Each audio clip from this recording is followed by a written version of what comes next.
Saw a police car turn around and start to come up behind them. It could be that they decided, hey, we're going to shoot right now and try to make our break at this point, rather than just be calm and hope that that police officer goes by. Okay, Rod, I'm not seeing any activity in this SUV. I'm seeing a lot of staging on the other side.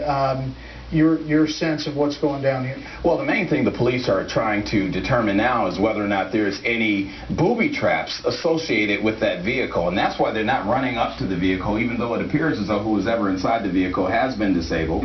They need to make sure. They're going to probably bring in the bomb squad to walk up to that vehicle and maybe even send in a robot or something like that, because oftentimes in these situations there is a backup plan by the bad guys. In this case, maybe they have that vehicle wired or something, so as soon as law enforcement gets there, it blows up. We don't know, and that's why, again, you don't see law enforcement just running up to the vehicle, bro. Yeah, and there was just moving in the front seat, too. There was something moving in the front seat. Trace that. Gallagher monitoring all the traffic and the law enforcement.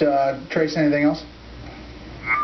Yeah, just to give you an idea, Brett, we do believe that there is still one person inside the car and now at least one person on foot running away. And we're being told from police they are calling for medical aid because they believe an officer has been hit and is down. So now you have an officer down, at least one of the suspects. Again, unclear if this is one of the suspects from the earlier shooting. One of the suspects down. Another suspect appears to be inside the car, and what they're moving toward that car, or will be soon, is something called a Bearcat. That's kind of a barricade car, vehicle, if you will.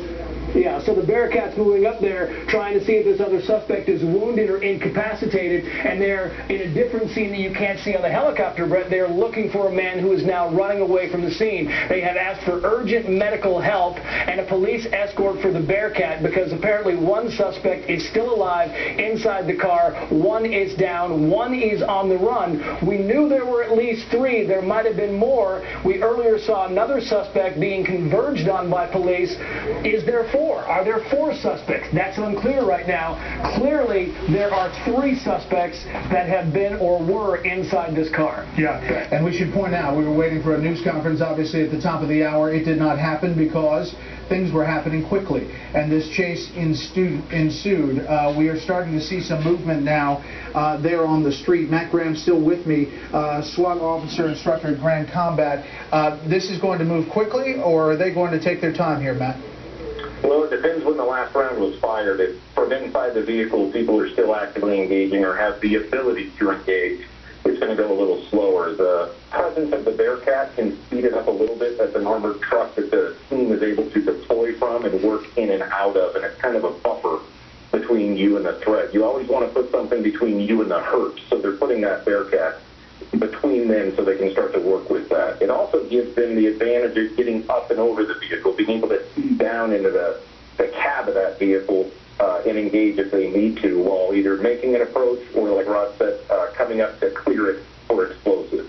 Now, what about keeping someone alive in that car as we wait for this news conference that is getting ready to start here? Let's head there. I'll finish up that thought when we get more information here from San Bernardino. Okay, let's listen in. Vicky Cervantes. I'm a sergeant with the San Bernardino Police Department. Can you step up, please? You got to step way closer. Thank you. How's that? Okay, my name is Vicky Cervantes. I'm a sergeant with the San Bernardino Police Department. Just an update for you. The number of wounded has increased to 17 at this point. The number of fatalities has remained at 14. We have a telephone number that we would like to provide for people that want to be united with their family that was possibly at the Inland Regional Center today. And that telephone number is 800-637-6653. We are asking that anybody that has family that was at this facility call this telephone number first, and the person will advise you where you need to go in order to talk to somebody, get reunited with your families. Sergeant, you've got an ongoing tactical situation up the road here with a suspect down and officers possibly down. What do you know about that? I did hear the radio traffic on that. There is an active scene. I believe there may be a suspect down. It's my understanding that the officer is okay, and I don't have many updates on that other than the officer is okay. Confirm it's connected to the shooting. I cannot confirm that at this point. Again, Again, there's a dark-colored SUV involved, and I believe there is one suspect down. It's very active, and we will update you as soon as we get more information on that.